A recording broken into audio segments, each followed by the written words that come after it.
Kuna watu wana kasi, lakini Maxi anaonekana kama alizaliwa akiwa kwenye counter attack. Akipewa mpira pembeni tu, mabeki wanaanza kurudiana macho kama watu waliopotea msituni.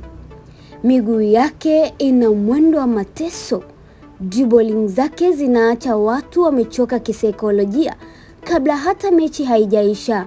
Na akianza kuingia ndani ya boksi, mashabiki tayari wanasimama sababu wanajua maafa yanakaribia. Maxi si winga wa kawaida. Huyu ni radi iliyovaa jezi ya Yanga. Anapita kwa kasi ambayo hata kamera zinahitaji replay mbili kumuona vizuri.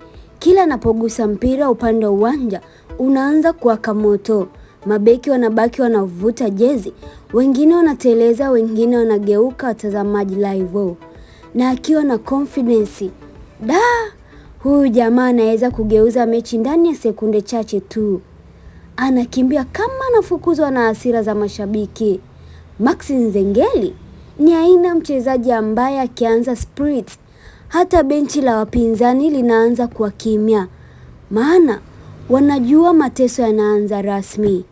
Yanga amepata winga ambaye ana spidi ya barabarani, lakini akili ya mpira ya level nyingine. Kijani na njano vikimvaa, uwanja mzima unaanza kutikisika. Huyo ni Maxi Nzengeli.